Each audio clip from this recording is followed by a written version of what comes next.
നമ്മളിപ്പോൾ കണ്ണൂരാണുള്ളത്. അപ്പോൾ ഇവിടെ വന്നിട്ട് ഇവിടുത്തെ കുറച്ച് സ്പെഷ്യൽ ഐറ്റംസ് കഴിക്കണം. അങ്ങനെയാണല്ലോ മെയിൻ നമ്മൾ നാട്ടിലേക്ക് വരുന്നത് ഇങ്ങനത്തെ കുറച്ച് സംഭവത്തിനൊക്കെ വേണ്ടിയിട്ടാണല്ലോ. അപ്പോൾ ഇവിടെ വന്നപ്പം അച്ഛൻ്റെ കുറച്ച് സ്പെഷ്യൽ റെസിപ്പീസ് ഉണ്ട്. അതിൽ മെയിൻ ആണ് ബീഫ് റോസ്റ്റ്. അപ്പോൾ ഇന്ന് അച്ഛൻ്റെ ആദ്യം തന്നെ പോയിട്ട് ബീഫൊക്കെ മേടിച്ച് വന്നിട്ടുണ്ട്. അതിൻ്റെ കുറച്ച് റെസിപ്പീസും ടിപ്സും കാര്യങ്ങളൊക്കെ ആയിരിക്കും ഈ ഒരു വീഡിയോയിലുള്ളത്. നമുക്ക് ഇത് നമ്മൾ 1 കിലോ ബീഫ് വാങ്ങിച്ചിട്ടുണ്ട്. അതിനകത്തേക്ക് നമ്മൾ കുറച്ച് ഉപ്പ്, അതുപോലെ തന്നെ മുളക് പൊടി, മഞ്ഞൾപ്പൊടി, മല്ലിപ്പൊടി, ഇത് മൂന്നും മിക്സ് ചെയ്തുകൊണ്ട് വേവിച്ച് വെച്ച ഒരു സാധനമാണ് ഇത് നമ്മൾ ഒരു സ്പെഷ്യൽ ഐറ്റമായിട്ട് ഒരു റോസ്റ്റ് ഉണ്ടാക്കാൻ പോകുന്നത്. അതെങ്ങനെയാണെന്ന് നിങ്ങൾ മനസ്സിലാക്കാം. ആദ്യം ഒരു പാത്രം ഗ്യാസിൻ്റെ മേലെ വെച്ച്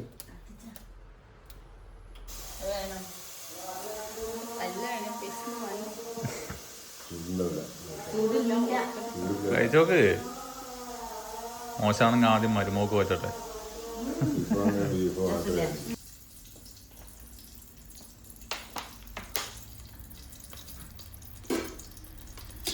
കുറച്ച് കറിവേപ്പില ഇടുക. അതിൻ്റെ കൂട്ടത്തിൽ തന്നെ 2 പച്ചമുളക് ചെറുതായിട്ട് വെക്കുന്നത്. അതുപോലെ 1 കിലോ ബീഫായതുകൊണ്ട് തന്നെ ഒരു 3 സവോള മാത്രമാണ് ഉപയോഗിച്ചിട്ടുള്ളത്. കൂടുതലായിട്ട് കഴിഞ്ഞാൽ റോസ്റ്റും മധുരം ഉണ്ടായി. അതുകൊണ്ട് കുറച്ച് ഒരു 3 സവോള ഇതിനകത്ത് ഇടുക. അതിനുശേഷം നല്ലതുപോലെ മിക്സ് ചെയ്ത് പിടിക്കാൻ വേണ്ടിയിട്ട്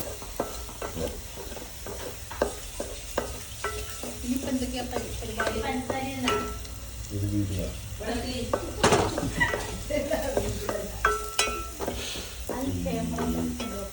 ഇതെല്ലാം ചുവന്ന് വന്നിട്ടുണ്ട്.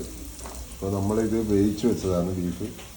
അത് കഴുകി വൃത്തിയാക്കി അതിനുശേഷം ഉപ്പ്, മഞ്ഞൾപ്പൊടി, മല്ലിപ്പൊടി, ചുവന്ന ഒരു 3 സ്പൂണ് മുളക് പൊടി, ഇതെല്ലാം കൂടി മിക്സ് ചെയ്ത് അരമണിക്കൂർ ഇങ്ങനെ പാത്രത്തിനകത്ത് അടച്ച് വെച്ചതിന് ശേഷം അടുപ്പിൽ വെക്കുന്നതാണെങ്കിൽ ഒരു 1.25 മണിക്കൂർ ഇത് വേകണം.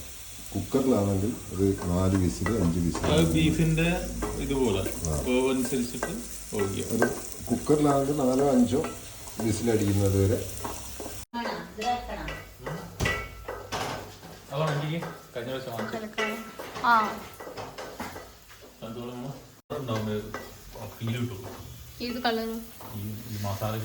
നമ്മൾ ഉള്ളി ഏകദേശം വാടിയെന്ന് തോന്നൂല്ലേ. ഇനിയിപ്പോ എന്തൊക്കെയാ പരിപാടികൾ? ഇത് ബീഫിലാ അൽ ക്യാമറമാൻ കണ്ടോപ്പർ.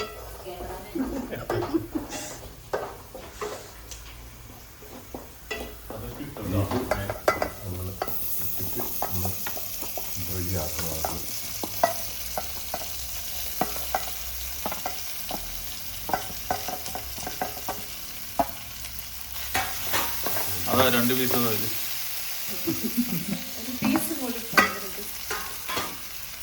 അതുപോലെ ബീഫ് ഇട്ടതിന് ശേഷം ഒരു 5 മിനിറ്റ് ഇതേപോലെ ഉള്ളി ചോപ്പിച്ചതിനകത്തേക്ക് ബീഫ് മിക്സാക്കുക. ഒരു 5 മിനിറ്റ് മതി. അതേ സമയത്ത് നമ്മൾ വേവിച്ച് വെച്ചതുകൊണ്ട് തന്നെ കൂടുതലായിട്ട് അത് പിന്നീട് വേവിക്കും. അപ്പോൾ ഏകദേശം 5 മിനിറ്റ് അല്ലേ ഇളക്കിയല്ലേ? ഒരു 5 മിനിറ്റ് റെഡിയായിട്ടുണ്ട്. ഇതിൻ്റെ ഉള്ളീൻ്റെ മസാലയൊക്കെ ഇതിന് പിടിച്ച് വന്നിട്ടുണ്ട്. ഈ സാധനം എന്ന് പറഞ്ഞാൽ നമ്മൾ വെളുത്തുള്ളി, അതുപോലെ തന്നെ പച്ചമുളക്, ഇഞ്ചി, അതുപോലെ തന്നെ പച്ചക്കുരുമുളക് ഒരു 4 തണ്ട് പച്ചക്കുരുമുളക് കൂടി അരച്ച് ഇതാണ് ഇതിന്റെ സ്പെഷ്യൽ റെസിപ്പി. സ്പെഷ്യൽ കൂട്ട് രൂപത്തിൽ ആക്കി എടുത്തിട്ടുണ്ട്. അപ്പോൾ ഇതിലേക്ക് നമുക്ക് മിക്സ് ചെയ്യാം. അപ്പോൾ ഇത് ഉണ്ടാക്കുന്നത് തന്നെ കൂടുതൽ പച്ചമുളക് ഇടണ്ട. പച്ചക്കുരുമുളക് ഇടുന്നതുകൊണ്ട് കൂടുതലായിട്ട് പച്ചമുളക് ഇടണ്ട. ഒഴിച്ചതിന് ശേഷം നല്ലപോലെ മിക്സാക്കി വയ്ക്കുക. സ്മെല്ല് വരാൻ തുടങ്ങി. ഇതാണ് ഇതിൻ്റെ പ്രത്യേകത. അനന്തകരമാക്കാൻ എന്താ വെള്ളം തന്നെയല്ലേ?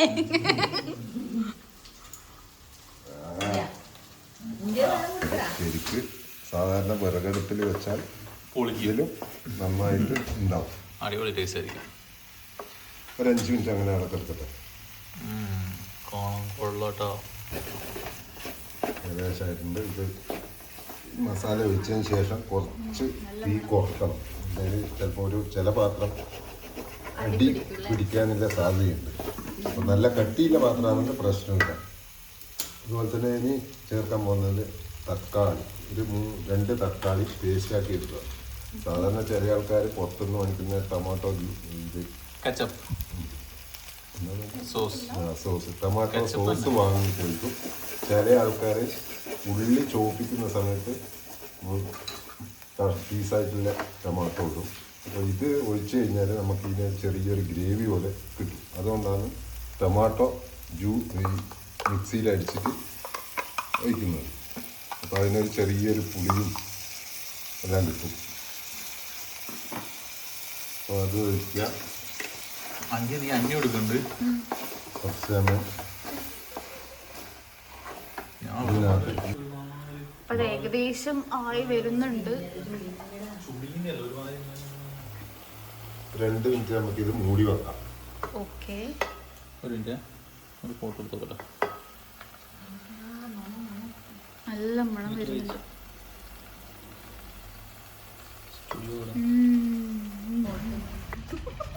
അല്ല മുറിക്കാൻ പോയിട്ടുണ്ട്. ചോറിന് മുറിച്ചോ, എന്തായാലും മുറിക്കുക. വന്നോ നിങ്ങൾക്ക് ഒരു പുതിയ ഐഡിയ ഞാൻ അടിച്ച് തട്ടി വിട്ടു തരാം. അല്ലേ? അപ്പോൾ നമുക്കിത് മൂടി ഒന്ന് തുറന്ന് നോക്കാം. ഏകദേശം നല്ല പരുവത്തിലായി വന്നിട്ടുണ്ട്. നല്ല സ്മെല്ല് വരുന്നുണ്ട്. എന്നുവെച്ചാൽ നമ്മളെ ബിരിയാണി മസാല ഉണ്ടല്ലോ, നമ്മൾ ബിരിയാണിക്ക് ഉണ്ടാക്കുന്ന പുറത്തുനിന്ന് വാങ്ങിക്കുന്നതല്ല, നമ്മൾക്ക് അതിലൊരു പാക്കറ്റ് കിട്ടും. വാങ്ങിച്ച് പൊടിക്കണം. നമ്മൾ വറുത്ത് പൊടിച്ചെടുത്ത സാധനമാണിത്. പുറത്തുനിന്ന് മേടിക്കുന്നതിന് ഒരു അത്ര സ്മെല്ല് കിട്ടില്ല. അതുകൊണ്ട് 2 കൊണ്ട് അമ്മ അവിടെ ഇലയൊക്കെ കഴുകി വൃത്തിയാക്കി സെറ്റാക്കി വെച്ചിട്ടുണ്ട്. നമ്മൾ ബീഫ് ഇവിടെ റെഡി ആയിക്കൊണ്ടിരിക്കുകയാണ്. എന്ത്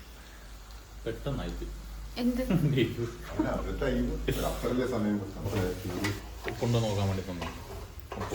ടേസ്റ്റ് ഒക്കെ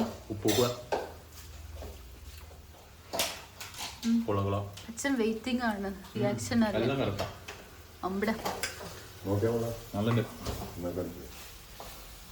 തുറക്കണം. പിന്നെ ബാറ്റിയില്ലല്ലോ,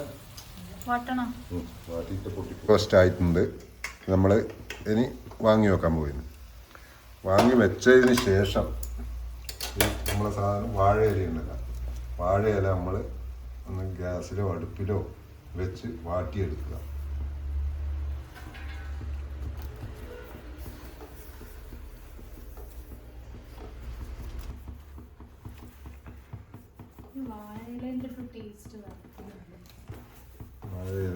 വാഴയില ചൂടോടെ ബീഫ് വാഴയിലൊക്കെ താക്കി ചെറിയൊരു പരിപാടിയുണ്ട്. ബീഫ് റോസ്റ്റ് നമ്മൾ ഈ വാഴയിലക്കകത്ത് ഇട്ട് വെക്കുകയാണ്.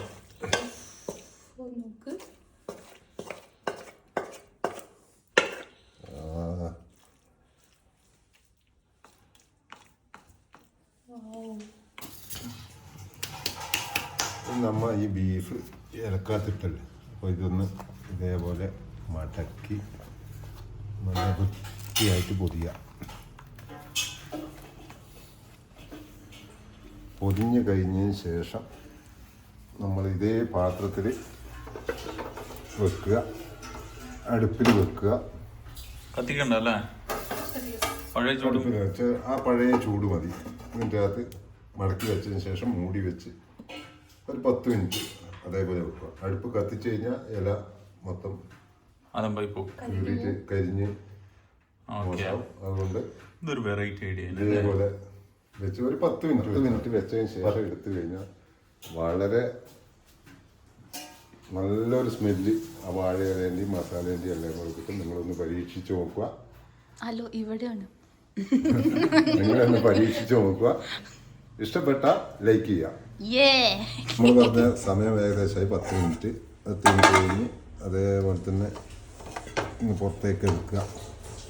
പുറത്തേക്ക് എടുത്ത് തുറന്ന് കഴിഞ്ഞാൽ അതിൻ്റെ ഒരു സ്മെല്ല് പറയാൻ പറ്റാത്ത ആ എണ്ണ മെഴുക്കോട് കൂടിയിട്ടില്ല. നല്ല മണം.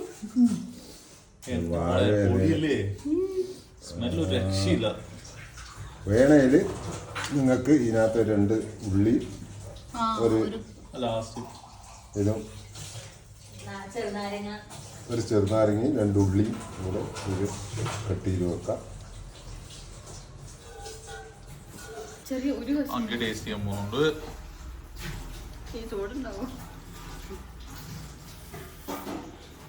ഇതിന്റെ സ്പെഷ്യൽ റെസിപ്പിയാണ്. നല്ല ചൂടുണ്ട്.